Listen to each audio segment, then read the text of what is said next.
Welcome back to another episode of Let's Have a Sip. I'm your host, Sean Drinks. What's up, Ron? How you doing, man? Good, buddy. Good. I see we're not alone. You've got Spider-Man there with you. Yeah, so Reese she was gracious enough to let me use Spider-Man. So that's awesome. I love it. Yeah. So because it's been in Courtney's and mine's garage just sitting there, and I'm like, I have got to use that thing. So it's right. It's perfect for the setup. So we're good to go. It is. I like it. So I heard through a reliable source that you, Crystal, and Reese are having issues with a bobcat family. That is absolutely correct. Life in the country, right? Oh, yeah. So I go out there, and my idea is to like scare it away. So I go out there. I've got like this really amazing pellet gun that has, like the velocity of like a 22 rifle and stuff. I'm not going to shoot the thing, it's not attacking anything, but I want to scare it off. I want to scare the literal piss out of it. So I go out there. I've got Crystal on the phone. She's in my back pocket. And I aim the rifle at the side of the well house right next to it. So I'm thinking if I hit the well house, it's going to make a loud bang. Cat's going to be gone. So I'm screaming at the bobcat. And I pop off around at the well house, and it just sits there and looks at me. So and my plan didn't work so good, but all she hears is a few choice words and me shooting the well house, and she thinks I'm like taking it out, So it was a mess. Yeah. Now that's one thing that I don't miss about Tennessee, because I lived with a buddy of mine up in right outside Cleveland. So Cleveland, Tennessee. Yes, there is a Cleveland, Tennessee, everybody. Right. We lived in a city called Old Fort, and it's very close to the Ocoee River. I don't know if you've ever heard of that or not, but it's where the 96 Olympics happened. Right. And I think he was gracious enough to let me live with him. It was in a point in my life where I was trying to get myself on my feet, stuff like that. And I think he had like 300 acres or something outrageous. And we'd go out there, shoot guns, whatever, have fun. And there were so many coyotes and whatever else is out there, Sasquatch, I don't know, but I'd come outside at night, no lights in the country, and you just hear all these crazy noises, and I'm like, I'm going back inside. I am not made for this. So. Absolutely, yeah, no, I get it. That's what happens to me. I'll go out there sometimes because we've got ducks, 4 ducks, and they're out by the pond, so they're kind of out away from the house. And the ducks go to quacking like crazy. So that means something's going on. They see something, sense something, whatever. So I head out there, and of course, now they're not quacking. It's dead quiet. And that's when you hear all the crazy stuff, right? Yeah. So yeah, I get it. Life in the country is, it can be scary at times, but it's awesome. Yeah, no doubt. Y'all have a good spot, and so you're in Celina, Texas. That's right, Celina, Texas, baby. And I never heard of it until I met y'all, and I was like, Celina, okay, cool. And whenever I remember the first time we were going out there, by we I mean Courtney, my fiance, and myself, coming out there, I think it was like Halloween or something. Mm-hmm. Yeah, I remember. Yeah, and we're driving out there, and she's like, "Man, it's dark." It may have been when we were leaving, and she was like, be careful driving. And I'm like, this is normal. Like, it was just everyday thing in Tennessee. So right. It's no big deal because she's used to living in Dallas, all that stuff. But yeah, so you run a podcast called Celina Radio, correct? Yeah, I actually have 2. So I have a real estate podcast, and that goes out across the country. That's a syndicated show. I've been doing that for quite a few years now. But what happened was I would go on there and start talking about Celina, Texas, and people didn't really relate because, like, if you're in Michigan or something like that, like, why do you care about Celina, Texas? Yeah, for sure. So I thought, I've got to do something a little more local, and that's where the Celina Radio concept came from. So it's very, very local, but that's kind of my gig right now. Okay, I got you. So, and I know how long have you been doing real estate? Oh my gosh, I've been doing real estate. I'm back in it now for about 10 years, but it's where I originally started. So high school, early college, that was all real estate. So it's kind of, I've just kind of come full circle. I ventured into law enforcement and fitness for a while, and then ultimately back to real estate. Yeah. So, yeah, any big projects going on with real estate right now? Yeah, yeah, we've got but the market's been crazy. It's been very, very different than, what all these, years say that it's crazy and fast paced in the summer and then it slows down in the winter months. And so I've even found other things to fill in the winter months because, there wasn't a whole lot to do in real estate whenever, the market slowed down like that. But lately it's changed so much that you can't predict that anymore. Now real estate is just like super fast paced, or as of here just a few weeks ago, now we've hit a big kind of big national slowdown. So it's so unpredictable. Yeah. Yeah, for sure. So I know that it was very cool for Halloween when we went to the square. I Uh-huh. loved going down there because it just reminded me of the square back in Tennessee because they had like a Halloween block party similar to that. So it Right. definitely was very nostalgic for me. I really enjoyed that. So because it's just the small town vibes for me was super cool. Celina is definitely a lot smaller than the city that I grew up in Tennessee, but it was still super cool. But So can you imagine that Celina right now it's at around 20,000 people, but at full build out, Celina is supposed to be over 350,000 people. really, So 20,000 now, the way you've seen it, 350,000. So in Collin County, think about it, McKinney, Plano, Frisco, pretty big names there. yeah, Celina will be bigger than all of those cities. like combined. No, no, no, no, no. Each one individually. So I Okay, think like for example, Plano's like probably running around 290,000 people right now, and they're not going to grow a whole lot more. So, at 350 versus 290, there's a little population difference there. And Frisco, I think they're kind of capping out at around 200 or so. So, yeah, it's going to be pretty crazy. It's going to be a very, very big city. Land-wise, there's so many square miles of undeveloped land here. So, it's kind of primed for growth. We're right on the tollway, right on Preston Road. So, you know what's coming. yeah, yeah, for sure. Yeah, dude, the whole DFW area is just blowing up. It is. So, yeah, the other day I was talking to a buddy of mine that owns he owns a liquor store here in Dallas, and this guy walks in, and somehow we get on the conversation of like, where we're from, and he's like, "Are you from California?" Asking me, and I'm like, "No." He's like, "Good," and I'm like, I mean, I'm sure a lot of people are moving here from California, but I mean, geez, like, what if like you said that?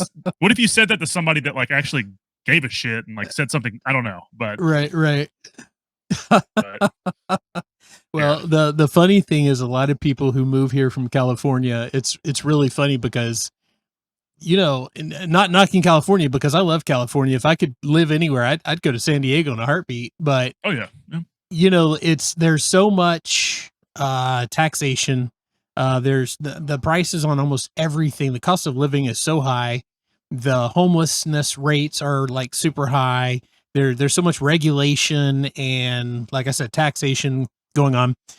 A lot of people come here from California, and they already know that most Texans don't want them bringing all of that with them.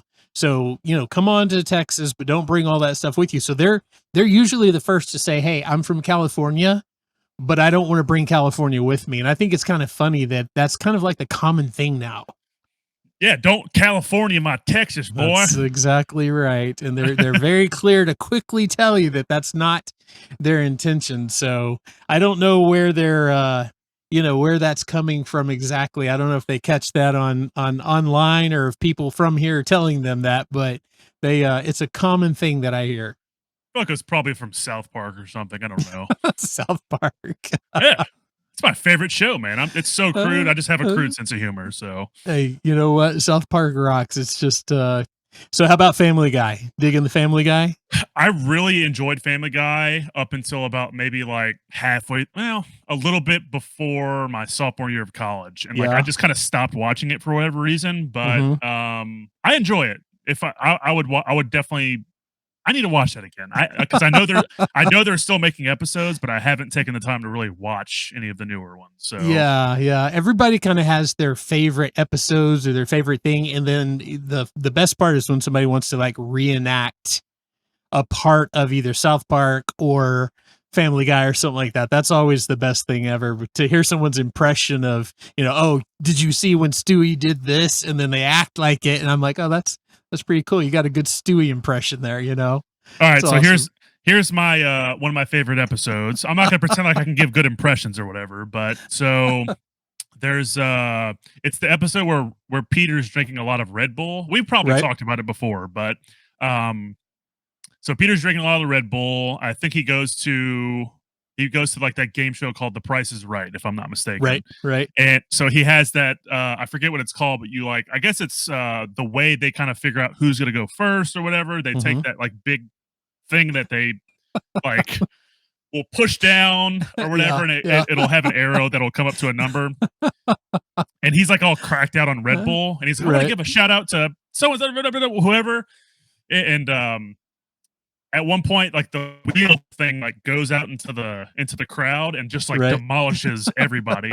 And I guess one of those sayings that they have is like, Alicia or whoever is like called to come up. Alicia, come on Come on down. down. Right. And like so Peter's like he says something goofy, everyone dies. He's like, all right, everyone come on down. He's like, or whatever. And it's one of those things, everybody, that you have to watch. I am terrible at giving impressions, but No, it's funny. actually, that was probably one of the best of his laugh I've ever heard. I'd like to actually have you record that, and I'd like to put that as a ringtone. I that can do was that. that was pretty awesome. Yeah, I think you've got a hidden talent there. So yeah, that was greatness. But yeah, no, it's awesome. And going all the way back, I mean, I mean, I hate to say this now, but I liked when The Simpsons came out. And then I liked, all the incarnations of the adult type cartoons that have come out since, Yeah. and I guess even a little bit of back to like Beavis and Butthead and stuff. So, Oh you yes. know, Yes. that's just, there's some gold in all of that, I, you I know? think I think that if I'm not I know that Mike Judge just came out with a new movie for Beavis and Butthead. I think it's called Beavis and Butthead Do the Universe. Hmm. But someone, I don't know, take this with a grain of salt. I don't know if it's true, but someone had mentioned to me that they actually came out with a new season. Is that true? I'm not sure about that, but that would be very interesting if they did.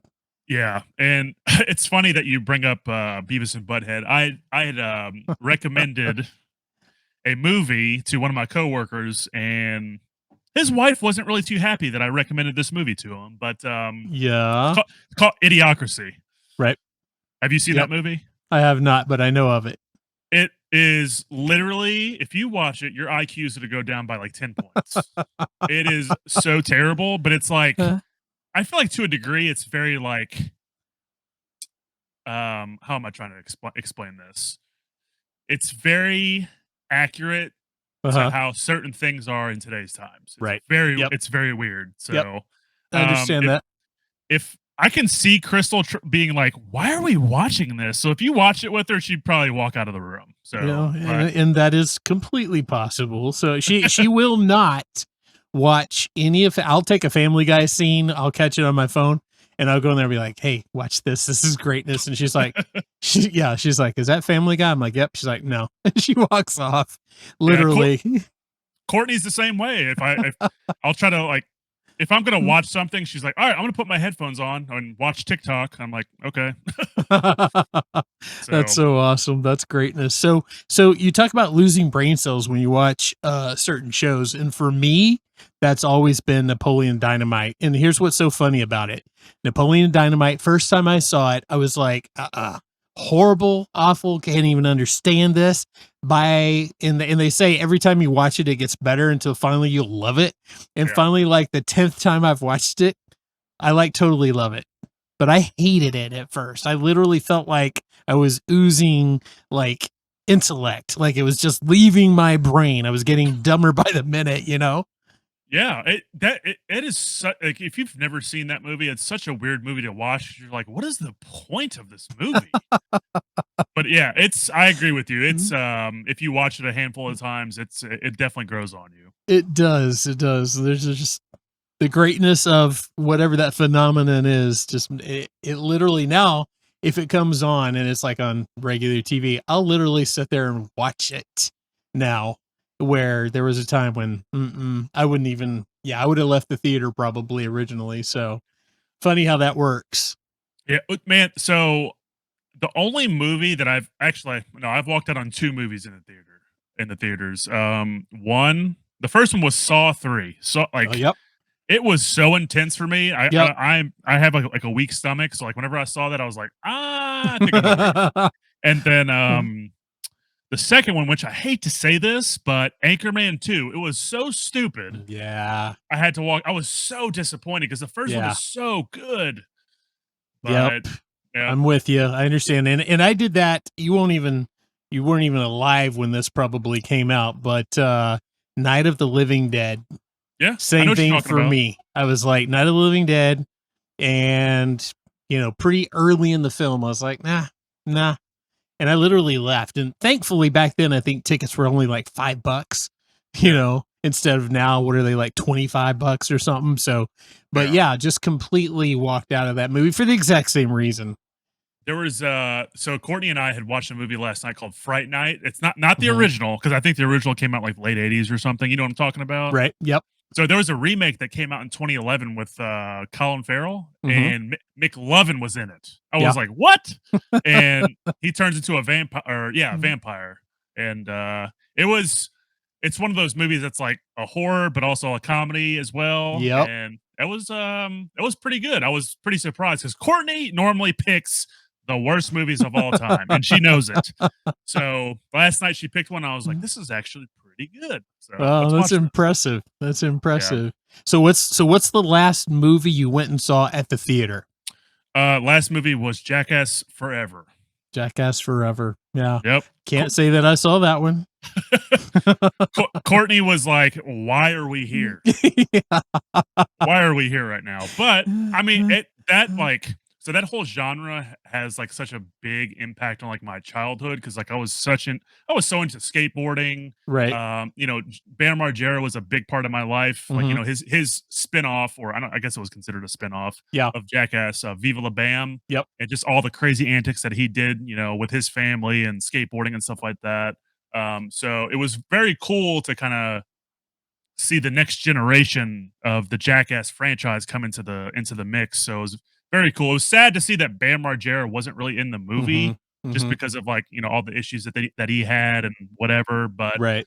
it was still cool to go see that. It was very nostalgic for me. Yeah, so all of that stuff inspired this whole trend now of like fail videos and all of this stuff. And I was actually interviewing someone the other day, and she's like 20 something years old and just well beyond her age and years with knowledge and wisdom, and she's starting this a bakery up here, and it's like a really trendy, so you can go in and it's not just a bakery. Like you can go in there and they've got like their section where you can get like their drinks, and they bake fresh bread every day. They got like a bread section, and it's just this whole thing, right? This whole big concept. But I'm talking to her and I'm like, so what do you like to do in your spare time? Like what kind of hobbies do you have? She's like, fail videos. I was like, Okay. yeah. I'm like, wait, what? Fail videos? And she's like, yeah, like where people get hurt, like doing stupid stuff. And I was like, okay, all right, you're so smart, you're so brilliant, you're starting this very trendy place, and you like fail videos. But yeah, it was awesome. So but it did, I think that the whole Jackass thing and all of that really kind of made popularized all of that stuff now. I mean, would you agree with that? Yeah, yeah, for sure. Because I mean, modern day.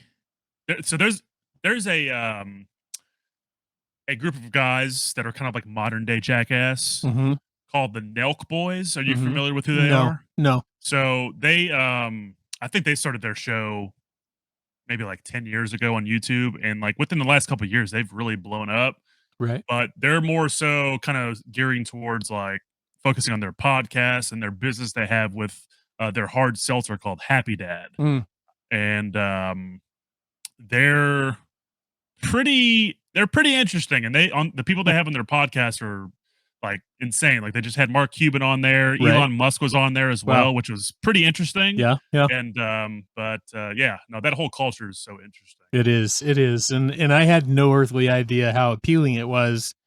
I catch those fail videos sometimes. They come up as a suggestion, on YouTube or whatever, and I'll watch them. But gosh, some of them. And what's crazy to me is like if you've like I've worked in law enforcement, so you see the after effects of people's stupidity sometimes, right? Yeah. And you're like, oh, I think this will be a great idea, and then something bad happens. You see the after effects. There are so many of those videos that I watch, and I think we're watching right up until that point, and we're not seeing the after effect. The after effect of that wasn't good, it was really, really bad.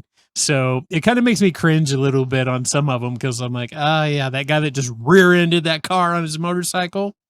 Yeah, he didn't turn out too good. So, Yeah, well, and that's the thing. It's like, a lot of the whole reason they're doing that is because like it's polarizing marketing to a degree, and like that's going to get views, and that's kind of like the way the world's going nowadays. Which it to me is is. it's kind of scary because like I've always heard, I don't know too much about it, but like this social credit score thing is like Mm-hmm. pretty scary.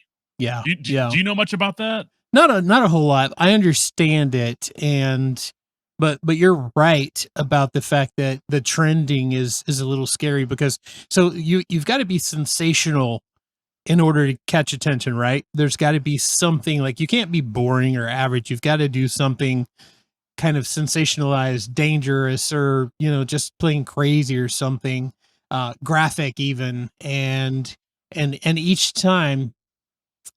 And I say each time, I mean like each generation of this stuff has to get more, has to outdo the last, if that makes sense. So Yes. you know what I'm saying? So, Yep. maybe it was a little edgy back at, a certain generation to show what's a good example? Like I Dream of Jeannie. Okay. The show, a Yep. sitcom from way back when, and they wouldn't show her midsection. That was considered like a bad deal.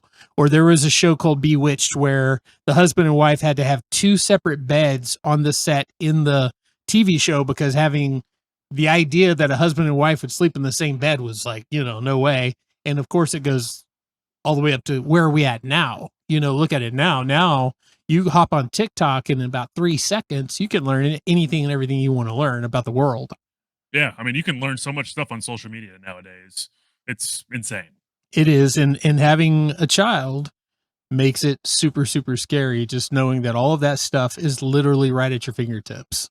Yeah, no doubt. And it's like that makes me think of like, okay, so I have my laptop in front of me currently, and then I also have another camera as well, which is the one I'm looking at right now currently. If you're watching on YouTube, and it's like I've seen things where people can access your camera, and it's like, is someone watching me right now? Because like it's it's very weird. Because like that's like one thing that I think about is like if I ever like or if I'm using my laptop, I'm in the kitchen or wherever. If I'm not like if I'm using it and I'm done, I'm like I'm closing that laptop because like Uh-huh. in the back of my mind, I'm thinking like, is somebody watching me right now? Because we also have a dog like a I say dog camera, but we have a camera in our Mm-hmm. living room to, if we're not home, we can, check in on the dogs, whatever. Right. If like if we're at home chilling and I see that camera, I'm like, Courtney, I'm turning this thing around or I'm unplugging it. Like it just freaks me out. Yeah, no, because now with the way things are, it is completely possible that somebody will hack into that stuff, and then there you are making your bacon and eggs and your skivvies and getting on YouTube, right? Yeah, were you watching me this morning? Because I made bacon and eggs this morning.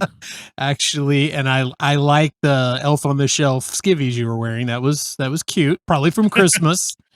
So yeah, That's no, funny but because I was actually thinking about wearing that elf shirt that because we all wore those elf shirts. right, right. I was thinking about wearing it, but I was like, it's not Christmas yet. So Yeah. I would have felt left out because I don't even think I still have one. Thankfully, if any of the girls that made those shirts are watching, I apologize. They were really nice for Christmas, but so So how is the podcast going, man? How is the? I mean, this is great. You've got your background. You've got a lot of guests. How is it? So I think it's great. I've been having so much fun with it, and I just had a by the time this is aired, this other episode will be already be aired. But I just had a really cool guest come on. Yeah. Blake Stevenson. She's Uh the huh. president of Modern Luxury Magazine, and that was very fun for her to come on and kind of talk about what she's doing and opportunities that may present itself with the podcast and stuff like that. So Very cool. very excited for that. I got a lot of other big name people that are coming on. I say big name people that are so Lisa Foyles. I don't Hmm. know if that name rings a bell, but Yeah. she'll be coming onto the podcast at some point. Got hooked up with her through a mutual friend, which was super cool. And never, kind of to a degree remember who she is growing up because she was on All That, Malcolm in the Right. Middle, even Right. Stevens, and some of the stuff she's doing now is like pretty cool. She has this YouTube channel. I think they have like close to 6 million subscribers. It's a Desk of Death Battle, Wow. and they do like scenarios of um you know you got like who would win in a battle, Superman or Batman or whatever, or Right. Right. and it's all animated. It's very cool, but um it's fun, man. I'm having so much fun with it, and the whiskey is just kind of like the thing that I do on here, and With Spider Man. With Spider Man. yes, so it's been fun. I've had some interesting people come on, and I've explained this before, but to everyone that hasn't heard it before, is like the whole point of me actually even starting this podcast was because my fiance Courtney and my schedule were totally different when I first started. So like Monday, I didn't work, and she was working, and I was like, I'd go bourbon hunting because that's my thing, and I'd come back home, I'd be watching TV or doing stuff that wasn't productive, and I'm like, I have got to do something that Right. stimulates me mentally, or just something productive. And I was like, let me start a podcast. And I had all this whiskey, and I was like, let me kind of incorporate this in there. Hmm. I'm not gonna pretend like I'm some like sommelier or whatever, but like Right. I do Right. it. I do enjoy it. So, and here we are today. That's But good. yeah, it's been And fun. let me tell you, there's like the difference between the way you do yours and the way I do mine is mine's a little bit more of a production. I would really enjoy at some point down the road being able to do a little more casual, kind of like how we're talking right now. This is awesome. This is Yeah, great. And one thing that I have to do on mine is I've got to completely change my voice. If I'm not talking like this when I'm doing my podcast instead of just talking like this, yeah, then it's weird because like I said, it's a little more of a kind of a production than just a nice casual podcast. So I'm a little bit jealous that we get to just sit here and kind of chat and I get to use my normal voice and just kind of hang out. It's pretty awesome. You've got a good thing yeah. going. I appreciate that, man. Yeah, and you have like a very like radio voice. Yeah, It's not right now, not talking like this, but like I said, every once in a while, Crystal's like, "You're doing your radio voice to me," and I'm like, "I am." I'm like, "So tell me exactly what is it that made you?" And she's like, "Yeah, that," and I'm like, sorry, so sorry." It just kicks in sometimes. I don't know why. So what do you have there? What are you drinking? so right now I am drinking what's called Timbercraft whiskey. Yeah, This is a company that's based in Big Springs, Texas, if I'm not mistaken. right. It is distilled in Indiana, so that is MGP, so Midwestern Grain Products. And I discovered these people at my local liquor store. Shout out to Lucky Liquor, Scott. You're the man. Appreciate you, bud. Um, I'd go in there, and I saw this one day.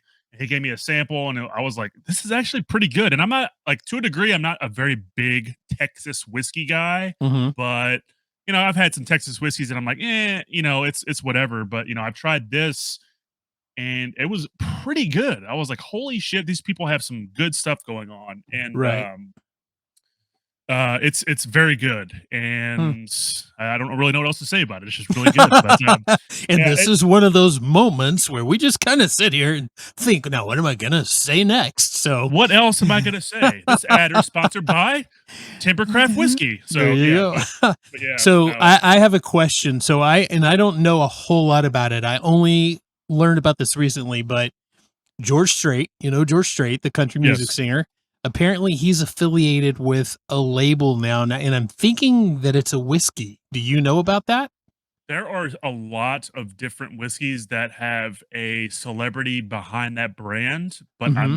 I want to say I have heard that that's a thing, but I'm not entirely sure. Yeah, I only Um, recently heard that, and I haven't explored it enough yet. And I could be completely wrong, but it just seems like I saw George Strait in like a whiskey label, a whiskey brand, or something like that. And I was just wondering, like, wow, did he start that, or they just hire him, and he's like a celebrity name to attach to it now, or what?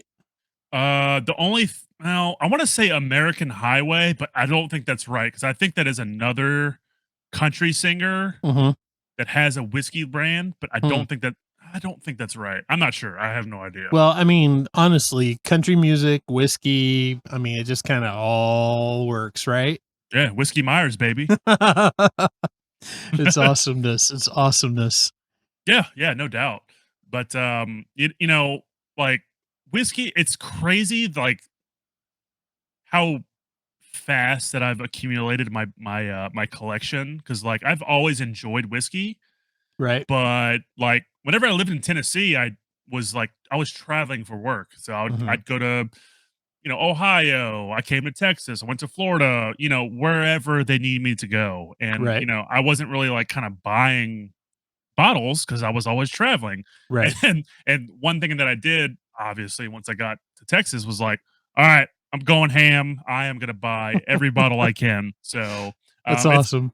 it's been a fun adventure and I've met some pretty damn cool people through it. And yeah, I'm excited to kind of see where this brings me. So Oh, good. That's awesome, man. So how many of these podcasts are you kicking out right now? Listen to me. I'm even starting to talk in my podcast voice. So how many of these podcast episodes are you actually doing right now?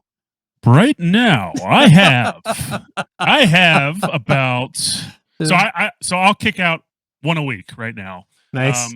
So with the algorithms, with I'm trying to learn like the Right. algorithms and stuff like that Right. as far as like when it's good to post Right. certain things on YouTube, Spotify, Apple Podcasts, Hmm. or what have you. Hmm. I'll typically try to post them on Tuesdays because I feel like Yep. that's kind of like whenever Tuesday's the big day. yeah. It So is. That's podcast Tuesday.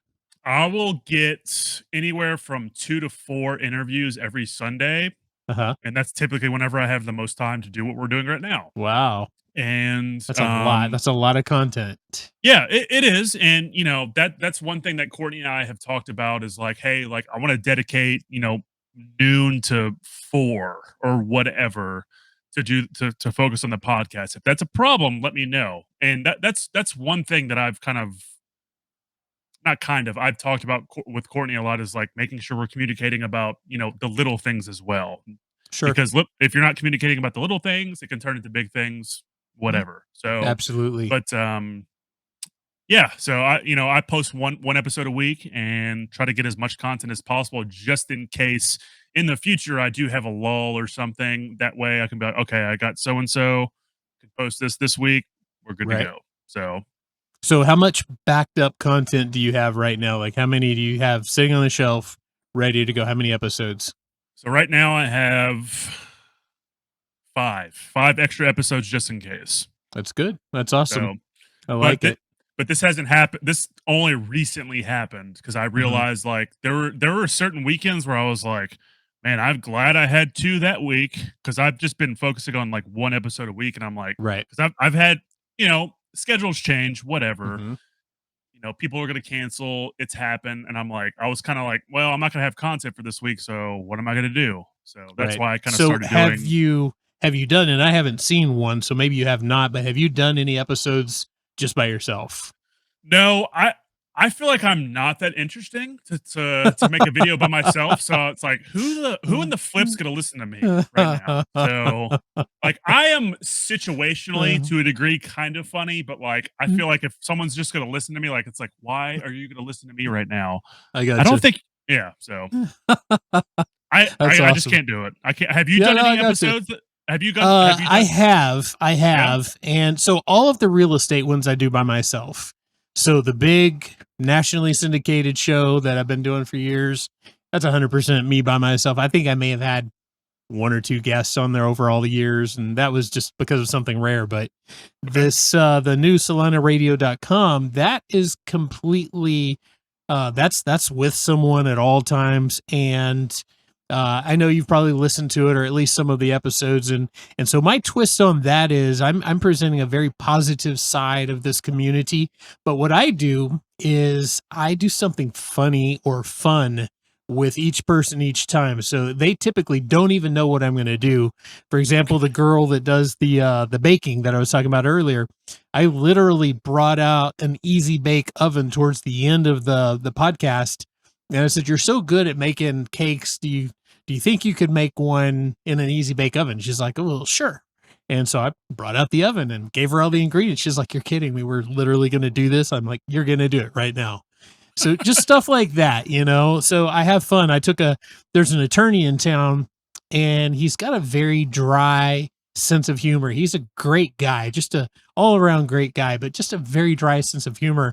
So towards the end of that one, I pulled out this game called Girl Talk, and it's like a little kid, little girls game, and I I know don't know. what you're talking It's about, like yeah. Truth or Dare or something like that, and so he had to play Girl Talk. So if you can imagine this guy that basically has like a super dry sense of humor, all of a sudden playing an 8-year-old little girl's game called Girl Talk. So I always try to put some sort of a twist in it and make it kind of fun, especially towards the end. So I get the serious stuff out of the way, and then we always have fun. Yeah, I can so I'll get kinda serious on certain topics on here, but it's more so of like a I kinda have structure, but at the same time, it's more of a organic flowing Hmm. conversation. Yeah, Just talk no, that's about great. whatever. Sure. So, because like, I like structure, but at the same time, like, my mind is just, like, racing in so many different directions. It's Yeah, like I understand. yeah, and it's weird because like, Courtney will be like, "Hey, are you okay?" And I'm like, "Yeah, I'm just thinking about this and that." She's like, are you Uh, mad?" I'm like, "No," but, like, if for everyone that, like, actually knows me, like, they'll know, like, I'm very stoic, but mhm. also, like, I'm not pissed. I'm just, like, I'm probably thinking about, I don't know, something random or whatever because Sure. my brain's so weird. Yep. No, I understand. And the cool thing about a podcast and the thing that's appealing to so many people is like right now it's you and I sitting here, but it's really not just you and I sitting here. There's, maybe 100 other people sitting here with us listening in on this conversation right now. That's what it is. It's like getting to legally eavesdrop on two people talking. And that's the appeal of it. It's interesting. They didn't come here to learn anything today from Ron Lyons, but they came here to listen to our conversation. And so that's exactly what will happen. And I think that's kind of the unique appeal of doing this is that people kind of get to legally sit here and kind of eavesdrop on our conversation without actually having to be present. I don't know how I feel about that. What if I wasn't wearing clothes? Well, that would be a different kind of podcast, and you'd probably be able to monetize that very quickly. I I'm have not. I've been thinking about creating an OnlyFans about selling my feet. I wanna sell my feet, sell some feet pictures, and also I Uh, thought about making, like, little small shoes for my fingers and kinda like, you know, if for everyone watching, I'm kinda like pretending like I'm walking across something whatever, I don't know. I'm talking shit right now, but it's insane the amount of money that people make off of OnlyFans. I'm like, it "Holy is. shit." It is. It is. So if you naked and Spider Man, Dude, like, think I'm you sure got it made.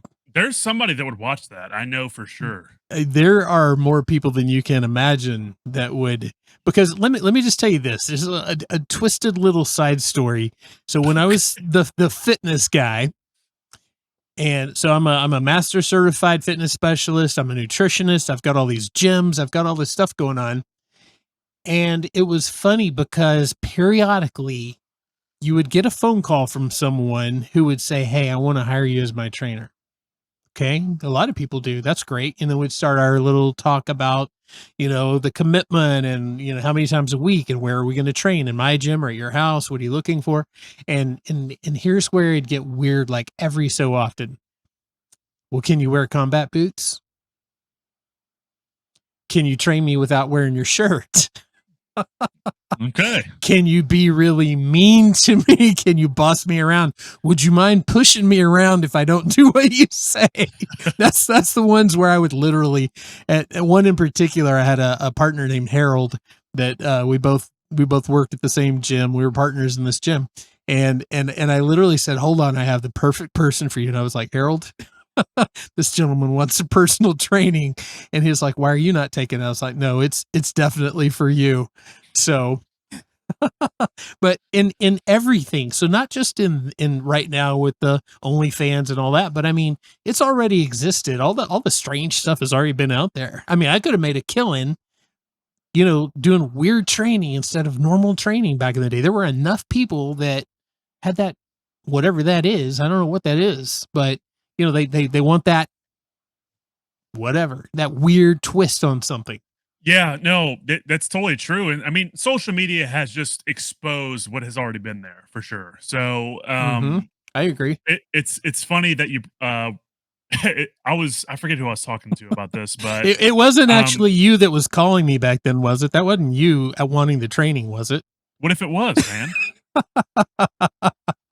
I'm out of fitness now. I'm so sorry, but I could probably find Harold's phone number for you. Text it to me. We'll be good to go. There you So, go. but no, so I so back whenever I lived in Tennessee, I would religiously go to the gym. Right. My favorite gym was the Grid House. That was my Hmm. home, and it was, if nobody was in there, I'd take my shirt off because like it was just one of those gyms. It wasn't a commercial gym, it was just Right. independently owned. If Yep. nobody was in there, I'd take my shirt off. If somebody would come in, I would put my shirt back on. It's just, Right. I don't want to be around people in a gym with my shirt off. But Right. um, so it was just known that like if you're in there by yourself, cool, take your shirt off, whatever. Because it was one of those places where like it was hot as shit in the Hmm. gym, Yeah. Good old and sweatbox gym. yeah, so I remember one day, I was working out, and it's crazy that I can remember this, but I was working out back, and I'm doing some rows with dumbbells, and I had my headphones in, and typically we would just have music blaring on the system, but for whatever reason, Right. I had my headphones in, and they had one of those doors that you can, whenever you open it, it dings like ding, whatever, Right. and I had my headphones in, so I didn't realize that somebody had walked in. Still had Hmm. my shirt off, and it was this old guy. He comes up to me. He was like trying to get my attention, and I still had my shirt off. I'm like, oh shit, let me put my shirt on. He's like, oh no, no, no, don't worry about it. He's like, I actually wanted to talk to you about like your shirt being off. And he was like, so back in the back in the day, I was a Chippendale, and I'm like, long story short, this guy was trying to recruit me to be a Chippendale because he was still in business with them to Oh some man. sort of degree, and I'm like, I feel like I have to be on drugs to do that, sir, and I don't want to do that. So That's thank you. crazy. Yeah. So I have been recruited to be in Chippendales, To but be I in said no. Chippendales. Yep, Yep. yep. I think he may have been recruiting for something else too. You might have just kind of missed that undertone, but I should have been in Boogie Nights, that movie. If well, if you've seen that movie, everyone, you know what I'm you talking know about. exactly So what he's talking about. I went one time to a country club for a tour of the gym. They were wanting to completely revamp their gym, and they needed basically to hire me as a consultant to come in and tell them how to set up a new gym, right? And this is a big country club in Dallas. So I go in, and as we're walking through, the director of the fitness, men's whatever, recreation and whatnot, whatever, he's taking me through, and we're standing in the locker room, and this older gentleman with a really large belly and no clothes on comes walking up to us. I literally, it was the hardest thing to keep a straight face, but he wanted to tell me all about everything the gym needed. And all I wanted to say was like, dude, please go put something on, get a towel. I don't care anything. Please don't stand here like this. This is awkward as hell right now. So yeah, Dude, that, yeah, still, I'm traumatized from that still. old men in the gym, in the locker room, have the most confidence of all time. It's insane. Yeah, yeah. I mean, he was 100%. He was like, "Look, we just simply there's not enough dumbbells in here. If I'm in here and I'm like, dude, your stuff is like all right there. Like, put something on, please. I can't listen to what you're saying. I can't focus. This is Yeah. too weird." But yeah, and in a really nice upscale place, and this guy was probably some executive, making tons of money and driving the nicest BMW you've ever seen. And I'm like, yeah, I don't know if I can work for you guys here. Not if the guys just walk up to you like this and want to chat. Yeah, I may be out. Yeah, that's super awkward. That's happened to me so many times. Like with so many different gyms, I just don't understand that amount. Like, how can you have that amount of confidence? Like, I'm Yeah, pretty no. confident, but like, I'm not gonna walk around and like, just talk to people butt ass naked. Yeah, it didn't work for me too well. I was like a little awkward there, but yeah, it's gym life, right? Yeah, Gym pretty life. much. That's It one thing is. that's one thing I've been trying to get back into, which I have Yeah, recently, is get back in the gym. good, It good. definitely helps out a lot, man. Like mentally, In if you every like, way. oh my gosh, Yep, yes, absolutely. No, I agree 100%. It's really, and these days, what's so funny now about social media is people will go out there and they'll start their new mission, right? Like they're fully dedicated, and they really are. They start off with every good intention, and they're posting pictures, and it's like, day 20, and they're flexing and all that kind of stuff. And what's so bad is periodically they fall off the wagon, they get disconnected from the gym, life happens, whatever. And all of your people out there are just like, yeah. And they see that. They see that you were like killing it. And every day you were the gym person. And now not. So that's the bad thing about social media now with like going to the gym and stuff is if you're going to go out there and you're going to post all that stuff and really make a statement and you're like fully committed and stuff, you better really be because everyone's watching now. yeah, no doubt, man. Like, and so one thing I've tried to work on a lot is it's very normal nowadays just because we have smartphones and it's very easy to get on social media. Just I wake up, let me see who liked my shit on social media today. Like, that's one thing I try not to do when I Right. wake up, but Right. it's just like it's that serotonin that hits you as soon as you like, oh, I got a like on whatever. Right. Right. And that's one thing that I've tried not to do so much. Mm-hmm. And like, if I feel like I got something good going on with, like, let's say the podcast Mm-hmm. or whatever, I don't want to like post about it and like preemptively like set myself up for failure for Right. whatever. Yep. So, but Yep. because social media is like a big highlight reel, and I don't like that. I don't really like that too much. And that brings me to my next thing is like, I have talked about this for the last like 10 episodes, but I think it's something that's like definitely needs to be talked about in regards to like specifically men is mental health. Like, I'm not trying to get deep or anything like that, but like that's one thing that I feel like people need to talk about more is talking about your emotions if you're a man or Mm-hmm. whatever. So, Right. and again, remember I told you my brain goes weird places, man. Here's the thing. Less than 2 minutes ago, we were talking about naked guys in the locker room. Now we're talking about men's mental health. And a little bit before that, yeah, I get it. I get So it. No, no, you're right. You're right on. And I dealt a lot with that in law enforcement because, like, well, honestly, from my first day on the job, when I actually went out my very first day, I was like exposed to a traumatic deal like on day one. And I really questioned after, and did I really want to do this job now? And you're a cop, you're supposed to be tough and suck all that up and everything. And over all these years, you see all of this stuff, people at their worst, you know, from vehicular accidents to, all this stuff, a lot of bad stuff. And over time, you have to deal with that at some point. You have to deal with that at some point. So yeah, I think it's a critical thing in the world right now. So that's awesome, man. Yeah, yeah, for sure. I'm not a doctor, everybody, but it's good to talk about. But you do play one on TV. Yes, I was right hand man of House. I was his Mhm. bitch. Mhm. So yeah, I knew that. I knew that. And now you have a Spider-Man hanging behind you. So, yeah, it's all good. it's come full circle. That's right. That's right. So okay, I know you. So you talked about being in law enforcement for. Remind me, how long were you a police officer? About 12 years. Okay, so Courtney had mentioned to me that you had a canine partner. Mhm. Is that right, I did. That's dude? correct. Dude, how was that? That's super It was the interesting. best thing ever because when you're riding out, well, like if you're in law enforcement, you have a partner in general. I mean, you just get so connected because your life depends on each other and that sort of thing. And I'm talking about like a human partner. But when you have a dog in the car with you, and back in those days, we had a little remote. It was just like a key fob, just like you have for cars now. And you'd push a button, back door pop open.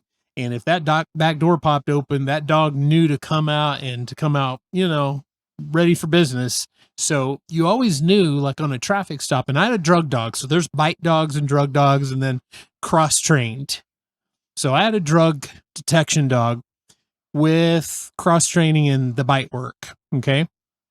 So riding around 8 hours, 10 hours at a time, late nights, doing all this stuff, and then occasionally getting into the shit, so to speak. And you have to hit that button, boom, you hear that dog barking, and here he comes, big giant German Shepherd, and saves your ass a couple of times. You get very, very, very connected to that dog, and I was kind of funny because they like to train these dogs with German words, German commands and stuff like that. So then other people can't use, the same, like sit, heel, stuff like that. The dog wouldn't respond to that. Yeah. If you're a bad guy and you scream, heel, the dog's not going to stop.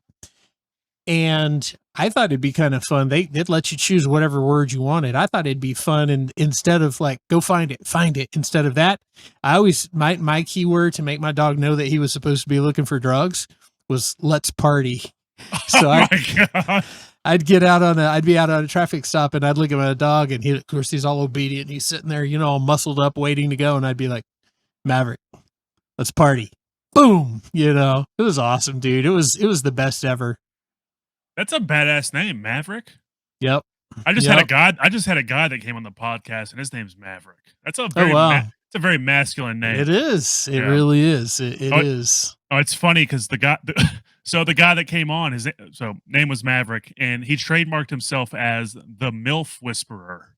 He's an online personal training coach that exclusively trains females, and he's definitely got something going for him. He's got a certain type of niche. So Yeah, I would say so. yeah, Be kind of tough to have any real deep, meaningful relationships. I'm guessing if that's if your product is you and that's your market, it'd be really, really hard if I'm somebody wanting to be in a relationship with him to like feel like very confident in that relationship, dude, that's crazy that you bring that up because during the interview he actually talked about how his last two or three whatever relationships kind of like went downhill, Mm-hmm. and it was solely because of what he had done, and he was very aware of that. Mm-hmm. Which I thought that was good that he was not like having a victim's Right mentality. Yep. and that's interesting that you bring that up. So yeah. Well, can you imagine what if you were dating someone and she's like, "Hey, I'm a female trainer. I'm attractive, and all I do is train men." And as a matter of fact, I mean, you'd be like, "No, No, Yeah, sorry. Yeah, nope, no, can't do it. I mean, that's great, and go chase your dreams and stuff if that's your dreams, but I can't be a part of that. no. Yeah, So, it's definitely it's what he's got going on is super cool, but yeah, uh-huh. when it comes to relationships, Mhm. It'd be rough. it could be challenging for Yeah. sure. Yeah. I would say it's challenging enough just being a trainer having a relationship because, you in my case, you do typically have a predominantly female clientele and you're cool with all the guys, but you're like the support system and the psychologist and all that stuff to most of the women. And where they're not getting compliments at home from their husband, but you're in the gym saying, "Hey, you're looking great. Oh my Yep. gosh, look at your legs. You're really coming along. You're doing awesome. You're going to be so hot when you knock this, get through the next 2 months. You're going to be amazing." And you start doing that before you know it, they start kind of leaning more towards and despising and moving away from their relationship with whoever they're supposed to be with the relationship. And so that's why there's so much cliche stuff with trainers, right? Yeah. Because, the environment is just kind of rich for that. I like how hot your body is. Let me pour some ice cream. Let me dump some ice cream on that and lick it off, big boy. So you've got all these great ideas. You don't need to be doing a podcast. You need to go out there and do all that. Yeah, there's so many different spots here in Dallas that I can go work at instead of where I'm at right now. So I'm like, do I need to still keep making sure people get their packages off of Amazon? I don't know. I don't know. Karen, do you still need to keep ordering your shit? I don't know. We'll see. I That's don't know. awesome. But Awesomeness. yeah. Hmm. So coming back to realty, have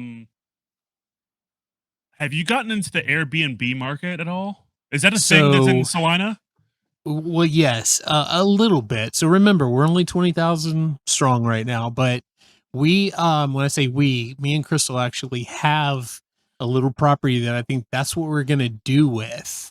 So we got this, 100-year-old property. It's got the little columns out front. It's like a craftsman style cottage. It's an amazing house, and it's got a lot of history with it and that sort of thing. And it's located in a place where within the next 10 years, the big giant new city hall and all of that stuff's going to be relocated over and it's just going to be sitting on the doorstep of this property. But for right now, it's a little bit off of the downtown square. So it just kind of lends itself perfectly to being an Airbnb. So we're literally about to launch into that right now for the first time. So I don't know a whole lot about it, but the house is actually kind of in progress right now. We've got someone working on it.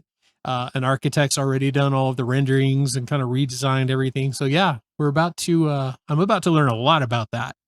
Okay, that's cool, man. So you said it was 100-year-old property. Has It anybody is. been murdered there? No, not to my knowledge. Like I said, there is history, but it's all good history. Now, Okay. I have another house up here, and after we'd gone through the whole process and we were already on the hook buying the house, the whole 9 yards, it's also over 100 years old, and it's got this really big, wide front door. And we're standing out there one day. Like I said, we're already on the hook for it. There's no backing out now. And the homeowner said, "By the way, do you know why that front door's so wide?" And we were like, "Mm-mm. Why? That's interesting. It is. It's really wide." She's like, "This used to be where they would put bodies for viewings when they didn't have a funeral home in town. So this is where you would come to this house and look at and do your viewings in the casket. And the door's so wide to get the caskets in." That is creepy. Yeah. So I'm kind of thinking, yeah, but it's a cool house, man. It's super cool. I don't know who knows if that story is actually true. Somebody may have just stuck a wide door on the house at some point, but she's like, haha, I'm going to tell them this. And, but yeah, you need to come up and hang out one night. We'll just go over there and do a 3 a.m. Ghost story YouTube video. No, we'll do a podcast from the house, 3 a.m. in the morning, no lights, battery operated everything, and we'll just see what we hear and see what we see. What do you think? I am so down for that. Dude, I think that'd be awesome. That'd be Yes. fantastic. That Yeah. kind of stuff is super popular, so why not? So, and I feel like that kind of creepy horror kind of market would be, and correct me if I'm wrong. I don't really know Salina that well because you've been there since what the Forever. not the 90s or whatever. Yeah, So, 93. Yeah. I mean, is that like a big market in that area? Is like kind of like that horror type? I don't think so, but I No. think that the some of the properties, because Celina is, has been here for so long and the homes are just very well preserved and all of that. I think that you actually have the ability to go in and do some stuff like that, like create some videos and see if there's any weird sounds or weird, oh my gosh, it just got cold in here. You know how those things go. And but because there are so many of those, old 1920 and earlier homes, it'd be perfect. Yeah, yeah, for sure. And that like that kind of reminds me of so are there like colonial style houses in Salina at all? They're more of the craftsman type, which it looks very colonially inspired, meaning there's the columns and a lot of them are two-story and that sort of thing, but they're not true colonials, but they're colonially inspired craftsman style homes. Okay, yeah, because that just reminds me of like whenever Courtney and I went to Charleston, South Carolina. She brought me back there. Well, what was it November of this past year? And originally, I'm from New Orleans, and that's just like it's very similar. And that we took a little ghost tour, and it was Oh yeah. cheesy. It was Yeah, cheesy, but yeah. it was still fun. So I've I think always that's awesome. I think that's yeah, fantastic. That'd be yeah, super cool. yeah, I've I always love stuff like that. yes, me too. So So I have a complete setup that is 100% non-dependent on electricity. It's all run off of batteries, and I can put up to 4 mics on it. I think we really need to do that. You need to come up and we'll plan some night. And we'll do like like in the middle of the night, I don't know, 12, 1, 2 a.m. in this house, turn off all the lights, kill all the power, and literally just sit there and talk about what we hear. Because even when I'm in there in the middle of the day, like you hear stuff, it's an old house, yeah. Well, so you do you know? wait? Okay, all right. Are you talking shit, or do you really have this equipment to do that? No, I really have it. I literally, most of my podcast episodes are done mobile. So all of that gear and stuff, I have a big gear bag and it's got all this stuff in it. So like for today, this little thing you see right here, this is all just throw together stuff. This is, I don't know, like whatever mic I grabbed first, the boom arm, the pop filter. It's just whatever I grabbed out of the bag. And it's all mobile stuff. It's all ready to go out on the road and needs zero power. Did we just become ghost hunters? Maybe for one episode. Because after that episode, they're like, "You're fucking canceled." Yeah. Or I'm gonna be standing there and you're gonna be like, and the lights are gonna come on. I'm gonna be like, bro. And you're gonna be like, what? I thought we were doing this naked. I'm gonna be like, no. You're like, oh, I mixed up two things. That's right. Sorry, I'll put. Yeah. Whoops. You've seen Borat, right? Oh yeah, yeah. Okay, so do you remember that like I don't know what you would call it, but it's like a G string, but like Yes, overall. yes, yes, yes. Okay, well, So I'm giving is that your new ghost hunting uniform? Is that what you're saying? I'm gonna tell a story to everybody that no one has ever heard before besides a select few people. Why does it have to be on the show I'm on? I won't tell it. No, please do. Okay, I'll tell it. So, why does it have to be on the show you're on? I don't know. It just feels right. It just fits. It definitely fits. So, um, I was still living in Tennessee at this time, and I thought it'd be a good idea to buy the Borat G-string overall outfit that's neon green. If everybody that's watching and listening can understand what I'm talking about, if you've seen Borat, you know exactly what I'm talking about. Uh, So I thought it would be funny after about a million different types of spirits and beers and what have you to It was around 4th of July, by the way. So if you understand where I'm going, we're at a buddy's house, and in the closer to the creek that was in the backyard, he has his caretaker and his wife. And I'm wearing this neon green, horrible Borat outfit, which is not really an outfit, it's floss. And we go back there, we have some bottle rockets, and I'm like, hey, let's go wake up. I can't remember the guy's name. Let's go wake up so and so. But let's do it by shooting bottle rockets out of my ass. So, long story short, I wore that outfit and shot some bottle rockets out of my bunghole. And yeah, that was interesting. Sorry, Courtney, if you're listening to this, I'm so sorry. Just the visual on that alone makes me wish I had anything right now besides a ginger ale. Oh my god, that's crazy. Yeah, dude, That's I'm more of a awesome. now like I'm more of a guy that's like I want to be home by 8 and Yeah, in yeah. bed by 9. But Right, right. like back then, dude, I did some stupid stuff, and Yeah. it was fun. Would I do it again? Probably not. But whew, some good times. I have a friend of mine who has had a really, really good career in law enforcement. He's gone far. He's gone very far, but I remember going back in time and he was peeing his name on one of those nights, similar to what you were just talking about. Oh He was yeah, peeing his name on the back of a convenience store that we were behind. And as we're doing that, around the corner comes a couple of cops. And of course, they're like, hey, stop that right now, you know? And he literally holds his hand up like this, like, hold on, and says, I've got to dot the I and peed one more little bit out.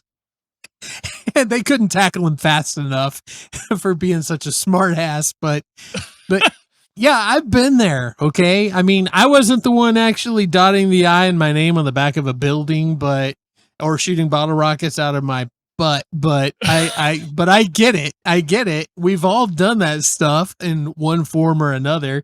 And if you haven't, you missed out, right? I mean, that's part of yeah, growing up. It's part of yeah, being a guy. It's good yeah. stuff. I still remember my first beer. And mom, if you're listening to this, you're getting ready to hear a story you've never heard before. So I remember when it was probably 2 or 3 years after we moved to Tennessee, because we were originally from New Orleans, Right. dislocated to Tennessee because of Katrina. Right. And my dad is the biggest fan of Budweiser. Yeah. And I am so surprised that Budweiser, the king of beers, has not sponsored my dad because of the amount of beers that he has drank. Right. So I my parents were home. It may have been the weekend, some random day during the week. I don't remember. I think I was like maybe 15, whatever. I Uh-huh. was a sophomore in high school, may have been a junior. I don't know, but I was in high school nonetheless. And so I'm going through the fridge. I'm like, I want something to eat. I'm a growing boy. And I'm like, I see those beers and I'm like, Budweiser. Mhm. I wonder how that tastes. Right. Let's go ahead and try some of that. And in my mind, I'm thinking, okay, my dad's got a 12 pack. Uh-huh. He's going to count how many beers he has. I was totally wrong. He didn't count. He just, whatever. Right. And so I take a sip and I'm like, what? Why is this even a thing? Why do you like Mhm. this? And Exactly. I poured it down the drain, and like in my mind, I'm thinking, my dad's gonna know exactly how many beers he drank. I'm going up to my room. I'm gonna hide it in my closet. I hid it in my closet, and I think I remember when we moved out, my mom saw the beer can, was like, "Why is there a Budweiser beer can in your closet?" And I'm like, I don't know. So that's the story of whenever I had my first beer, ladies and gentlemen. So I was at the State Fair of Texas, and it was one of those weird, because State Fair happens like technically in the cooler months, right? So I'm at the State Fair and I'm 11, and we're walking around coming out of the automobile building or whatever, and it's one of those odd super hot fair days that don't happen that often. And it was like stupid hot, and I was dying and I wanted a drink. and my dad has a Michelob in a plastic glass, and it's got a big giant foam top on it. And I was like, God, that looks so good. And so I just, being the brilliant 11-year-old that I was, I said, Dad, can I have some of that? And he was like, no, you may not. And I was like, come on, Dad, I'm 11. And he was like, well, in that case, here you go. And he gave it to me. And he was like, take a big drink. And I was like, okay. I felt so manly. Boy, I turned that Michelob up. Biggest mistake that I'd ever made in my 11 years of life. It tasted so bad. And it was so hot outside. And I was so hot. You know what it's like drinking beer, like when you're super hot? Like it doesn't always land just right. No. And especially if you've never had it before, it literally tasted like ass. And I'm drinking this. And he's like, oh no, have some more. And I'm like, and I'm like spitting it out. He's like, nope, drink some more. And so that he cured me of my desire to have beer until I was well past double that age. I didn't want it. I had no desire to have it because all I could remember was how bad it was when I was 11 years old. That's a good dad right there. It kind of reminds me of like, if a parent's like trying to micromanage, if you will, like don't do drugs, or like you could have the parent that's like, I'm not going to stop you from trying this weed or trying this psilocybin or whatever mushrooms, but if you do it, please be careful. So I think that's pretty cool. Yep. I know and that's old school parenting, because now I don't know how it'd be now, but you don't see that anymore. You know what I'm saying? Like that kind of parenting to me is kind of gone.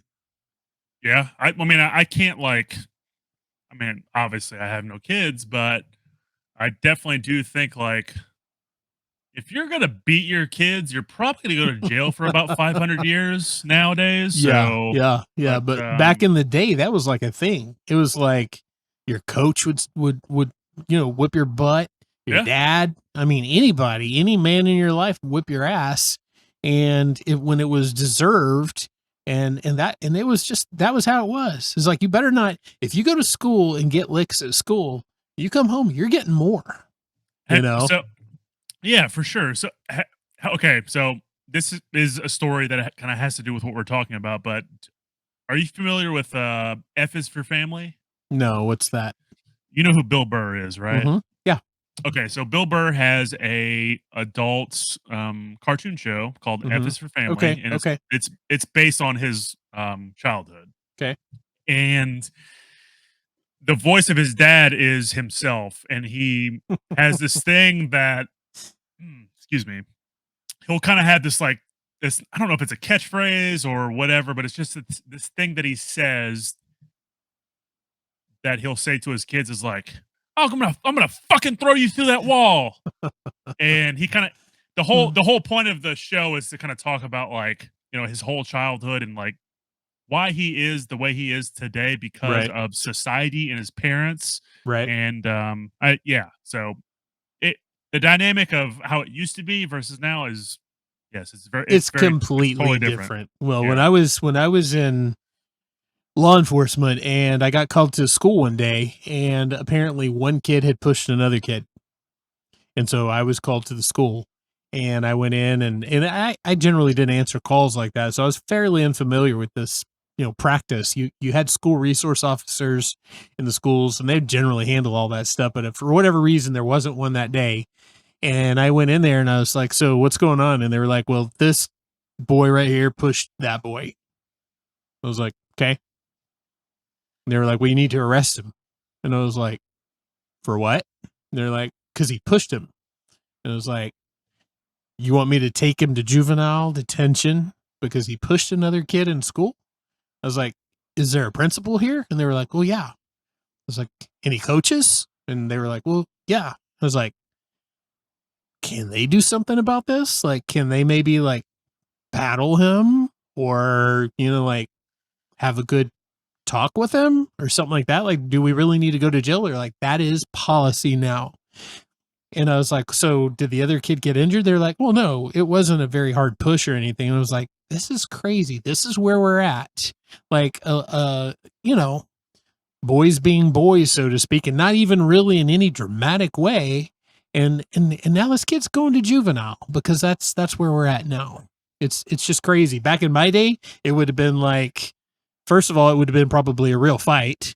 Second of all, there would have been a coach or somebody grab a hold of both of us and make us regret the day that we ever thought about fighting, or the principal, and then even more when we got home. But never in my imagination would I go to jail for fighting at school.